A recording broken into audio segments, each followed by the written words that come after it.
Hey, we're here at Gunners, Firearms, and Raymore talking to Maggie again. Maggie, it's always good to see you. Hey, everybody.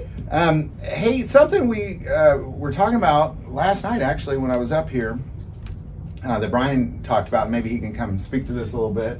But we talked about this months ago. In addition, last night, we talked about how everybody's kind of returning ARs. That there's this mass return, or at least there was a return in ARs for a while, and a lot of it had to do with the assault weapons ban, which is still, up for vote in Senate. And I don't know if you've seen the list of guns essentially it's easier for them to say in that bill what guns they will allow than what guns they won't allow. So a lot of people are just getting rid of their ARs in a fear that they won't be able to own them in the near future, which is foolish in the first place. So now what we have is this it's seemingly a surplus of ARs that are very, very affordable. So affordable. It's kind of almost ridiculous, actually. Right? As my cousin Brian said, inflation hasn't hit the AR market the way it has other firearms. Mm-hmm. So if you're looking to pick something up on the cheap, now would be the time to do it.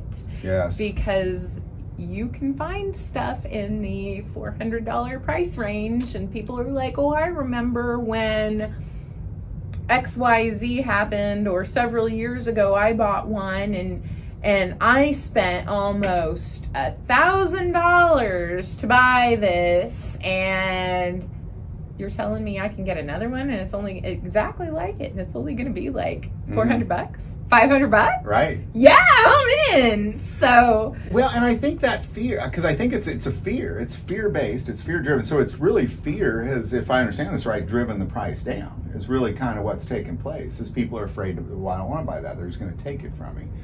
But it was something that Brian said last night. Brian, do you mind talking to this? Is that all right? It's really. And you kind of brought it up, is you can't really look at, let's go right there. You can't really look at necessarily what we think will happen or what we believe has happened, but you mentioned that it's really got to look at history. So the historical. What do you kind of mean by it? Because I know what you're getting at, but why don't you share what that is? Because that way we can at least eliminate some of this. So none of us have a crystal ball, so I look back at historically what has happened, and people are fear-driven. And I also say greed-driven, because people always see prices going up, and they're like, okay, we want to jump in and start buying versus, buying right now when the prices are low. But historically, when you did buy something, they did pass legislation, you were kind of grandfathered in, when the Clinton ban came in, even in the 80s with the Reagan ban on some NFA items. You're given the free tax stamp, and you were able to keep your weapons, and nobody took anything away from you. Just like it is right now on the pistol braces, no one's actually taking anything away from you. They're giving you a route or multiple avenues to take to keep your weapon. So, yeah. It would be a great time now, is what I was telling you when we last talked. Is right now ARs are low. There's a lot of supply. The demand is low. Just like Maggie was talking about ammunition, not only, I'm not saying there's a huge supply of 9mm and 5.56, but there's a large supply, but the demand is low. So the prices are coming down on that. And I kind of made a smart comment about, the AR market is inflation free. And it really has been. It's the same. It's like everything else. It's like it's gone up, or you have to wait 6 months to get it. Right. And then 9mm obviously is way more higher than it was in 2019. Sure.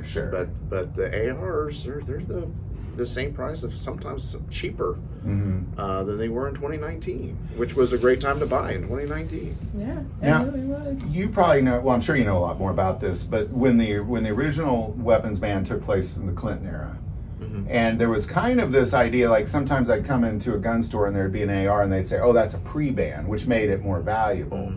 Is that that's the idea, is those guns were grandfathered in, so they have... Right, that would be my idea. Anything could change. Like I said, I don't have a crystal ball, but that's how I would look at it. Interesting. So it's almost your rifles, and I don't believe this assault weapons ban will go through. Right?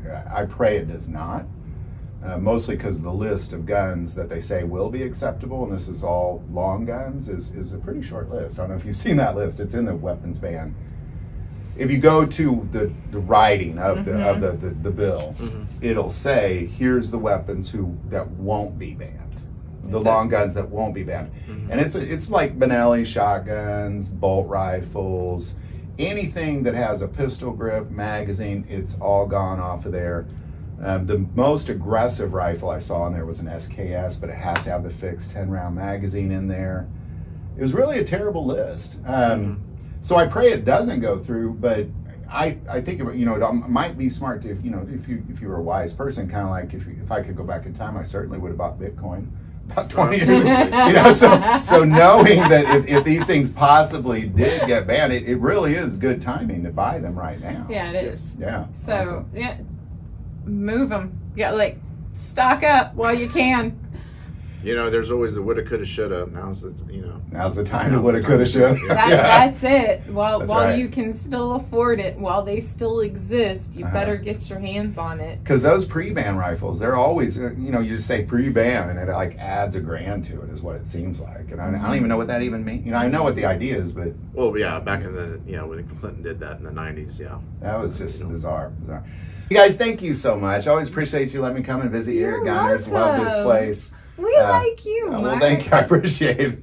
It's always good to be welcome, and you guys are always so darn welcoming here. So thank you so much. Appreciate it. Thanks for coming. Awesome. See you next time, everybody. Bye-bye.